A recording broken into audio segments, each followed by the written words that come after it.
Hello guys, welcome to magic voice over. When life give you tangerine episode 2 தான் பார்க்க போகிறோம். வாங்க வீடியோக்குள்ளே போயிடலாம்.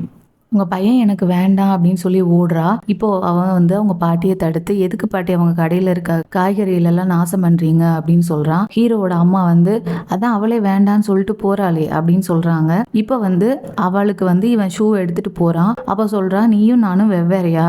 உனக்கு எனக்கு என்ன வித்தியாசம்? நான் மீன் பிடிக்கிறவங்க பொண்ணு, நீ மீன் விற்கிறவங்க பையன். நீ என்ன பெரிய மன்னர் பரம்பரையா? ஒன்னா சுத்துறவங்களுக்காக உனக்கு கல்யாணம் பண்ணிக்க முடியுமா? நான் வந்து ஒரு நல்ல வியாபாரம் பண்ணுறதுக்கு ஒரு கடையை தான் தேடிட்டு இருக்கேன். நான் ஒன்றும் புருஷன் வேணும்னு ஒன்றும் அலையல.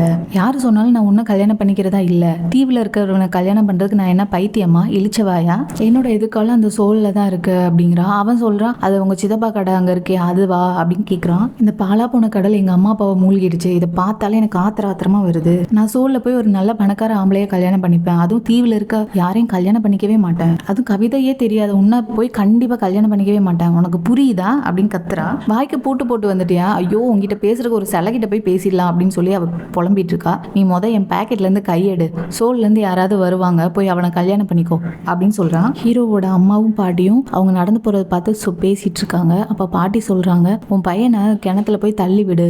என் பையன் உன்னை இழுத்துட்டு வந்த மாதிரி இவனும் கண்டிப்பா அவளை இழுத்துட்டு வந்துட போறான் பாரு. கண்டிச்சு வை, இப்படி விடாத. ஏன்னா நம்ம குடும்பத்து ஆம்பளைங்க எல்லாருமே முட்டாள்களா தான் இருக்காங்க. எல்லாருமே பொண்ணை இழுத்துட்டு வந்துடுறாங்க அப்படின்னு திட்டுறாங்க.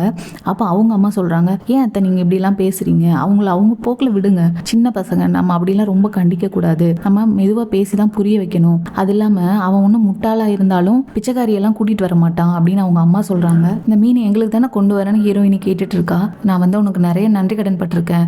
ஸ்கூல்ல நீ கொண்டு வர பால் எல்லாம் குடிச்சிட்டு மிச்சம் இருந்தா நீ எனக்கு கொண்டு வந்து கொடுப்ப. அது இல்லாம எனக்கு மீன் இத்தனை வருஷமா நீ தானே கொடுத்தேன்னு சொல்லிட்டு இருக்கா. அப்ப அவன் சொல்றான், நான் என்ன உன்னை பரிதாபப்பட்ட உனக்கு 10 வருஷமா மீன் கொண்டு வந்து கொடுத்துட்டு இருக்கேன் நீ நினைச்சிட்டு இருக்க. நான் உன்னை பரிதாபப்பட்டு கொடுக்கறனால நீ என்ன முட்டாள்னு நினைச்சிட்டு இருக்கியா அப்படின்னு கேட்கிறான். அப்ப நீ உன் மனசுல என்னதான் இருக்கு சொல்லு. நீ எப்பதான் சொல்லுவ? நான் எதிர்பார்த்துட்டு இருக்கேன். நீ சொல்லவே மாட்டற. சொல்லு. நீ அங்க பார்த்து பேசாத, என் கண்ணை பார்த்து நீ சொல்லுன்னு அவ அடம் பிடிக்கிறா. எனக்கு உன் கூட தான் வாழ பிடிச்சிருக்கு, என் பாட்டி கூட இருக்க பிடிக்கலன்னு சொல்லிட்டு அவன் கிஸ் பண்ணிடுறான். கிஸ் பண்ணவும் அவளுக்கு அப்படியே சந்தோஷம். வெளியில அண்ணா காமிச்சிக்க தெரியாம, நீ என்னடா உன் லவ் இப்படிதான் நீ சொல்லுவியா அப்படின்னு கேட்கிறா. நானும் 14 வருஷமா இதுக்காக தாண்டா காத்துட்டு இருந்தேன், நீ சொல்லுவேன்னு சொல்லி மடையா அப்படின்னு சொல்றா. அப்ப திரும்ப அவங்க கிஸ் பண்ணிக்கிறாங்க. இப்போ ஒரு ஃபேமிலியை காட்டுறாங்க. அவங்க அம்மா ஒரு டிவி ஷோ பார்த்துட்டு இருக்காங்க. மஞ்சள் பூக்கள் வந்து நிறைய பூத்து இருக்கு. அந்த ஷோவை பார்க்க நிறைய பேர் வந்திருக்காங்க. இப்போ அதை சொல்றாங்க, இதை பார்க்கவே ரொம்ப அழகா இருக்கும், இதோட ஃபீலிங்கே சூப்பரா இருக்கும்னு சொல்லிட்டு இருக்கும்போது அவங்க பொண்ணு கேட்குறா, உனக்கு அப்பதான் முதல் காதலாமா சொல்லு அப்படின்னு கேட்கும்போது அங்க அவளோட பிரதர் வந்து சொல்றான், அம்மா கிட்ட எப்படியாடி நீ கேட்ப, வாய மூடுறின்னு சொல்றான். அந்த நேரத்துக்கு அவளோட சிஸ்டரும் அவங்க அப்பாவும் வராங்க. அப்ப அவங்க அம்மா சொல்றா, இதுதான் என்னோட வாழ்க்கையோட ரொம்ப வசந்த காலமா இருக்குன்னு தெரிஞ்சிருந்தா நான் இன்னும் அவனை ரொம்ப ஆழமா நேசிச்சிருப்பேன்னு சொல்றாங்க. இப்ப வந்து நம்ம ஹீரோயினியை காட்டுறாங்க. ஹீரோயினி சொல்றா, நான் என்னதான் இருந்தாலும் உனக்கு கல்யாணம் பண்ணிக்க மாட்டேன் அப்படின்னு சொல்றா. இப்ப அவங்க கிட்ட இருந்து வந்ததுக்கு அப்புறம் அவளுக்கு அவ்வளோ ஒரு சந்தோஷம். அப்படியே பயங்கரமா டான்ஸ் ஆடிட்டு பாட்டு பாடிட்டு அவ்வளோ ஜாலியாக வீட்டுக்கு வரவும் அவன் தம்பி ஆன்னு பார்த்துட்டு இருக்கான். என்னடா ஆச்சு இவளுக்கு இப்படி டான்ஸ் ஆடிட்டு வராளேன்னு. அப்போ வந்து தங்கச்சியை காணும் அப்படின்னு சொல்லி தேடிட்டு போகும்போது போய் ஒரு இடத்துல பார்த்தா அவளுக்கு ஒரே அதிர்ச்சி. அவங்க அப்பா வந்து ரிட்டர்ன் வந்திருப்பாங்க. அப்போ கூட இன்னொரு ஆன்டி ஒருத்தவங்களை கூட்டிட்டு வந்திருப்பாங்க. ஐயோ, இவங்க சித்தியா இல்லை கல்யாணம் பண்ணிட்டாங்களா, என்ன பண்றாங்கன்னு அவர் ஒரு அதிர்ச்சியா பாப்பா. அப்போ அவங்க சித்தி சொல்றாங்க, நம்ம என்ன தப்பா பண்ணிட்டோம், நீ எதுக்கு இப்படி கில்ட்டியா ஃபீல் பண்ற அப்படின்னு கேட்குறாங்க. அது இல்லை அப்படிங்கிறாங்க. இப்போ நைட்டு தூங்கும்போதும் அவள் சொல்லிட்டு இருக்கா, நான் வந்து மேரேஜ் ஆகாத பொண்ணு தான், சட்டப்படி எனக்கு உன்னை கல்யாணம் பண்ணிக்க எல்லா உரிமையும் இருக்கு, நம்ம எதுக்கு பயப்படணும், நீ எதுக்கு உன் பொண்ணு முன்னாடி நல்ல மாதிரி வேஷம் போடுற. அவள் இன்னும் கத்திக்கிட்டு தான் இருக்கா. அதாவது செத்து போன உன் பொண்டாட்டி பெத்த பிள்ளைங்களெல்லாம் நான் ஏன் வளர்க்கணும், நான் எதுக்கு அமைதியா இருக்கணும் அப்படின்னு சொல்லி கத்துறா. நீ பேசாம இருக்கிறாங்க. இப்போ இந்த சீனை கட் பண்ணி ஹீரோயினி சித்தப்பா வீட்டில் அவங்க பாட்டிக்கிட்ட பேசிக்கிட்டு இருக்கா. அப்போ அவங்க சித்தப்பா பாட்டிக்கிட்ட சொல்றாங்க, அம்மா என்னதான் இருந்தாலும் என் பையன் தான் உன்னை நல்லா பார்த்துக்குவான், என் அவனை தான் வந்து நல்லா வளர்க்கணும், நான் என்ன நிலைமையில இருக்கேன் பாத்தியா அப்படின்னு சொல்லிட்டு இருக்காரு. இப்போ ஹீரோயினி வந்து பாட்டுக்கிட்ட, உங்களுக்கும் தனி ரூம் இல்லையான்னு எல்லாரும் ஒன்னா தான் தூங்குவீங்களான்னு கேட்குறா. அப்போ அவங்க சித்தப்பா திட்டிட்டு இருக்காரு, நீ இப்போ வந்து எதுக்குமா இவ்வளோ வந்து கஷ்டப்பட்டுட்டு இருக்க, நீ இப்படி கஷ்டப்படுறதுக்கு ஒரு ஃபேக்ட்ரியில போய் வேலை செஞ்சு எங்களுக்கு ஹெல்ப் பண்ணலாம்ல, இவ்வளோ கஷ்டப்பட்டு இவ்வளோ படிக்க வைக்க போறீங்களா, என் பையனை படிக்க வச்சா கூட உங்களுக்கு பிரயோஜனம் இருக்கு, நீ எதுக்கு இங்க வந்து ஹெல்ப் கேட்டுக்கிட்டு இருக்க, அந்த வீட்டில் போய் கேளு, அங்க போய் வேலைக்காரி வேலை செஞ்சாவது நீ வந்து பொழைச்சிக்கோ, இந்த வீடை விட்டு ஓடி போயிட்டல, நீ எதுக்கு திரும்ப இங்க வந்து ஹெல்ப் கேட்கறன்னு திட்டும் போது அவங்க பாட்டி கூப்பிட்டு அவங்கள திட்டுறாங்க. காட்டுறாங்க. இப்போ இவ வீட்டுக்கு வரும்போது அவளோட அம்மா போட்டோவை அவங்க சித்தி எடுத்து வெளியில வச்சிருப்பா. அப்போ அவளுக்கு கோவம் வந்து, நீங்க எதுக்கு இந்த போட்டோலாம் எடுத்தீங்கன்னு கேட்டதுக்கு, நான் அப்படிதான் எடுப்பேன், இனிமே இந்த போட்டோ வீட்டுல இருக்கக்கூடாதுன்னு சொல்றாங்க. அப்போ அவ தம்பி தங்கச்சி கிட்ட, நீ எங்க எதுக்கு அம்மா போட்டோவை எடுக்க விட்டீங்க, இப்படி ஐஸ்கிரீம் சாப்பிட்ற நேரமா இது அப்படின்னு திட்டும்போது அவங்க சித்தி சொல்றாங்க, இப்பவே பாத்தீங்களா இவ வந்து என்ன போடுறா, பசங்களை அவ பக்கம் இழுக்கிறா அப்படின்னு சொல்லவும் அவங்க அப்பா சொல்றாரு, தப்பு உன் மேலதான், 5 குச்சி ஐஸ் வாங்காம 4 தான் வாங்கியிருக்கேன்னு சொல்லவும் அவங்க சித்தி சொல்றாங்க, ஆமா நீங்க பண்ண தப்புக்காக இவளையும் சேர்த்து நான் வளர்க்கணுமா, நான் 4 ஐஸ்கிரீம் தான் வாங்கி கொடுக்க முடியும், 4 பேர்த்தவங்க தான் பாத்துக்க முடியும்னு சொல்றா. நீங்க எதுவும் சொல்ல வேண்டாம்ப்பா, என்ன பணத்தை கொடுத்துருங்க, நீங்க சொன்னாலும் நாங்க இருக்க மாட்டேன், என்னை யாரும் வளர்க்க வேண்டாம் அப்படின்னு சொல்றா. அப்ப அவங்க சித்தி வந்து, அவகிட்ட நீ கடன் வாங்கினியா அப்படின்னு கேட்கிறா. அவர், நான் அப்படிலாம் வாங்கல, நான் எதுக்கு அப்படி பண்ண போறேன்னு சொல்றாரு. என் பணத்தை கொடுத்துருங்க, பசங்களை வளர்க்க உதவி பண்ணா காலேஜுக்கான பணத்தை தரேன்னு சொன்னீங்கல்ல, தாங்கன்னு சொல்லி கேட்கிறா. அப்ப அவங்க சித்தி, உனக்கு சோறு போட்டு இடம் கொடுக்கறதே பெரிய விஷயம், இதுல பணம் வேற கொடுக்கணுமான்னு சொல்றா. இவ வந்து அவங்க அம்மா போட்டோ காமிச்சு, அம்மா போட்டோ மேல சத்தியம் பண்ணீங்களா, என்னோட பணத்தை கொடுத்துருங்கன்னு கேட்கிறா. அந்த ஆளுக்கு அதை பத்திலாம் என்ன கவலை, பிள்ளைங்க வளர்றாங்க, அதை பத்தி தான் கவலைப்படணும், அடுத்த வருஷம் 3வது குழந்தை வேற வரப்போகுது, இந்த நிலைமையில உனக்கு காலேஜுக்கு பணம் தருவாரா, எங்களுக்கு ஏற்கனவே குடும்பம் நடத்துறதுக்கே பணம் பத்தல, அது மட்டும் இல்லாம எனக்கு கொடுக்க வேண்டிய பணத்தை கொடுக்க முடியாம தான் என் கூடவே குடும்பம் நடத்துறாருன்னு சொல்றா. அப்ப நீ சும்மா இருக்க மாட்டேன்னு அவர் கோவப்படுறாரு. அப்ப இவ பயங்கரமா வாய் மூடிட்டு உட்கார மாட்டேன்னு திட்டி விடுறா. உனக்கு புரியலையா, இந்த ஆளு உன்னை ஏமாத்திட்டான், இனிமே உன் வாழ்க்கையை நீ தான் வாழ பழகிக்கணும்னு சொல்றா. அவ ரொம்ப ஃபீல் பண்றா. இந்த சீனை கட் பண்ணி அவ அவங்க சித்தப்பா கிட்ட போய் கண் கலங்கி நிக்கிறா. அப்ப அவங்க சித்தப்பா சொல்றாரு, வாழ்க்கையில ஒரு கட்டம் எல்லாருக்கும் இப்படிதான் இருக்கும், இப்ப நீ சோல்ஜர் ஆகுறது தான் நல்லது, உனக்கு மாசம் 15,000 சம்பளமும் சாப்பாடும் கொடுத்துறாங்க, நீ ரொம்ப நல்லா சந்தோஷமா வாழலாம், நீ நினைச்ச மாதிரி சோல்ல போய் இருக்கலாம், ஒரு சில வருஷங்கள் தான் நீ போய் கஷ்டப்படுற மாதிரி இருக்கும், அப்புறம் உனக்கு சரியாயிரும், நீ அங்க போய் இருந்தேன்னா உனக்கு வந்து நல்ல வாழ்க்கை அமையும், அல்ல வர சம்பளத்துல எனக்கு பாதி மட்டும் இங்க அனுப்பிச்சு வச்சிரு, என்னோட பையனையும் நீ தானே பாத்துக்கணும், அவன் உனக்கு தம்பி தானே, அவன் நல்லா இருந்தா கண்டிப்பா உனக்கு செய்வான்ல, அவன் நல்லா இருக்கும்போது உன்னைய நல்லா கேர் பண்ணிப்பான், கொஞ்ச நாளைக்கு நீ கஷ்டப்படு அப்படின்னு அவர் சொல்றாரு. அப்போ அவ ஃபீல் பண்றா, பொண்ணா பிறக்கிறதுக்கு மாடா பிறந்திருந்திருக்கலாம். அப்படியே அவ கண்ணீர் விட்டுக்கிட்டே சொல்றா, நான் ஃபேக்டரிக்கு போக மாட்டேன், வேலை செய்ய மாட்டேன், தம்பி தங்கச்சிகளுக்கு ஹெல்ப் பண்ண மாட்டேன், உங்க குடும்பத்துக்கு ஹெல்ப் பண்ண மாட்டேன் அப்படின்னு சொல்றா. அப்போ அவர், நீ வேலைக்கு போகாம எங்க சின்ன வீட்டுல தங்கிக்கிட்டு எங்களுக்கு வந்து தொல்லை கொடுக்க போறியான்னு கேக்குறாரு. அவ சொல்றா, நான் எதுக்கு அப்படிலாம் பண்ண போறேன், இத்தனை வருஷம் நான் முட்டாளாவே இருந்துட்டேன், அவர் வந்து என்ன படிக்க வைப்பாருன்னு நினைச்சு அவங்களோட பசங்களெல்லாம் பார்த்துக்கிட்டு விவசாயம் பண்ணி இவ்வளோ கஷ்டப்பட்டு அவர் என்னை ஏமாத்திட்டாங்க, எங்க அம்மா சொல்லிட்டு தான் செத்தாங்க முட்டாளா இருக்காதுன்னு, நான் வந்து ஏமாந்துட்டேன்னு ஃபீல் பண்ணி அழுதுகிட்டு இருக்கா. அவரு சொல்றாரு, நீ உங்க அம்மா செத்து போய் ரொம்ப வருஷம் ஆச்சு, நீ நல்லா யோசிச்சு பாரு, நீ இன்னுமே திரும்பவும் அதே மாதிரி யோசிச்சுக்கிட்டு இருக்காத, இந்த உலகத்துல உன்னை பார்த்துக்க நீ யாருமே இல்ல, இதுதான் உண்மை, இதை நீ புரிஞ்சுக்கோ முதல்ல அப்படின்னு சொல்றாரு. இப்போ ஹீரோவை பார்க்க ஓடி வந்து அவங்கிட்ட அழுதுகிட்டு இருக்கா. உங்க பாட்டி கிட்ட பேசுறியா, உங்க வீட்டுக்கு என்ன கூட்டிட்டு போறியா, உங்க வீட்டுல எத்தனை ரூம் இருக்கு, என்னாச்சு உனக்குன்னு கேக்குறான். அப்ப அவ சொல்லி அழுகுறா.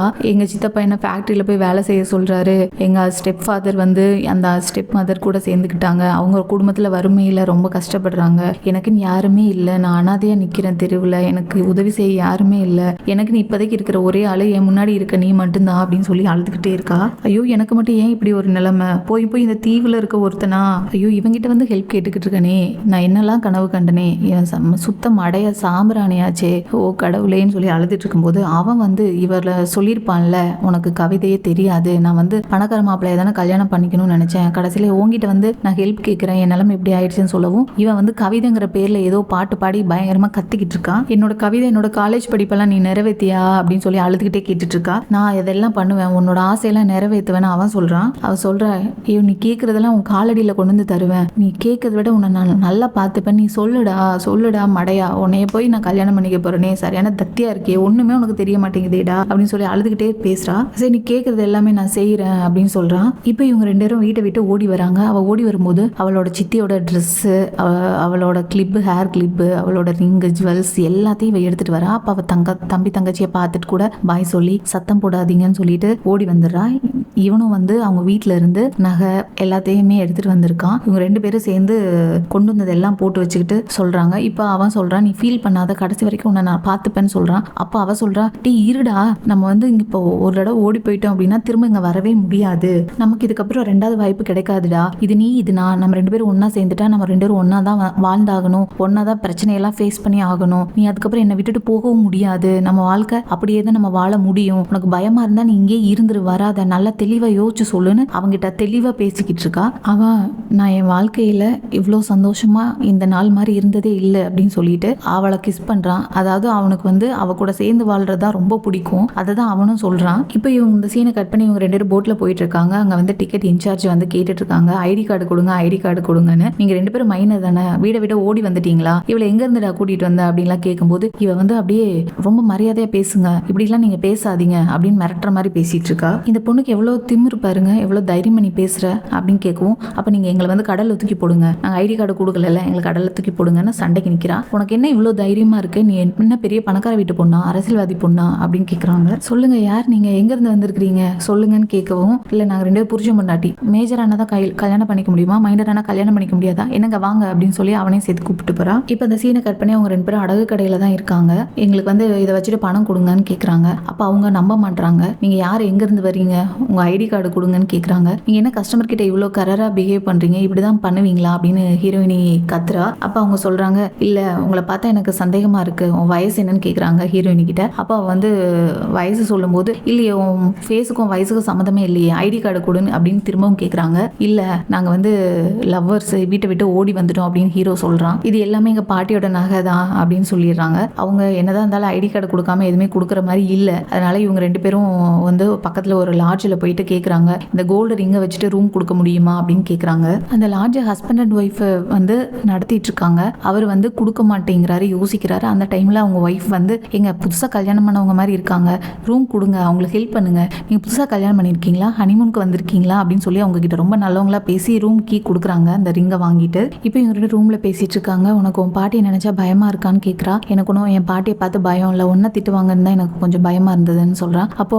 நீ அத்லெட்டிக்ஸை விடுறதுனால உனக்கு எதுவும் வருத்தமா இருக்கா அப்படின்னு கேட்குறா. இல்லை நான் வந்து இத்தனை நாளாக விருப்பப்பட்டெல்லாம் போகல, பால் பிரெட்டு தராங்கன்னு தான் போனேன்னு சொல்கிறான். நான் ஏதாவது ஃபேக்ட்ரியில் வேலை கேட்டு விசாரிச்சு வேலைக்கு போகிறேன்னு சொல்கிறான். நான் எதுக்கு தெரியுமா இத்தனை பேர் இருந்து ஒன்றா கல்யாணம் பண்ணிக்கணும்னு நினைக்கிறேன், ஏன்னா நீ ஒரு இரும்பு மனுஷன், நீ என்ன கஷ்டப்பட்டாலும் என் மனசை உடைக்க மாட்டேன்னு சொல்கிறான். தங்க கோடாரி வேணுமா வெள்ளி கோடாரி வேணுமான்னு கேட்டால் நான் இரும்பு கோடாரி தான் வேணும்னு சொல்லுவேன், அதுதான் வந்து ரொம்ப ஸ்ட்ராங்குன்னு சொல்லுவா. அப்போ அவன் சொல்லுவான், தங்கத்துலேயும் வெள்ளியிலையும் யாரும் கோடாரி தரமாட்டாங்கன்னு சொல்லுவான். ஐயோ இவ்வளோ பெரிய மக்கா இருக்கானே அப்படிங்கிறா. இப்போ அவன் தூங்கலான்னு தனியாக பெட்டை விரிப்பான். இவ வந்து நம்ம புருஷன் பொண்டாட்டின்னு சொல்லியிருக்கோம், அதனால ஒன்னா தான் தூங்கணும்னு சொல்லிட்டு இருக்கா. இந்த நேரத்தில் அந்த லாட்ஜோட ஓனர் லேடி வரா. இங்க வந்து அவளோட ஸ்டெப் ஃபாதரும் அவளோட சித்தியும் பேசிட்டு இருக்காங்க. உன்னோட மோதிரம் நகை உன்னோட ட்ரெஸ் எல்லாத்தையுமே அவ திருடிட்டு போயிட்டா, உனக்கு வருத்தமா இருக்கா அப்படின்னு கேட்குறான். அவ ரொம்ப சிரிச்சுக்கிட்டு இருக்கா. என்னை விட அவங்க வீட்டில் தான் வருத்தப்படணும், அந்த பையனையும் கூட்டிட்டு போயிட்டா, அந்த பையன் வீட்டில் இருக்க எல்லா நகையும் அவங்க திருடிட்டு போயிட்டாங்க அப்படின்னு சொல்லிட்டு சிரிக்கிறா. கண்டிப்பா இதை நினைச்சா சிரிக்கிறேன்னு அவர் சொல்றாரு. ஆமா இந்த விஷயத்தை கேட்டு அவங்க பாட்டி மயங்கி விழுந்துட்டாங்களான்னு சிரிச்சுட்டே சொல்றா. அதுக்கு அவரு, அவங்க போன கப்பல்ல பெரிய கலவரமே ஆயிடுச்சான் அப்படின்னு சொல்றாரு.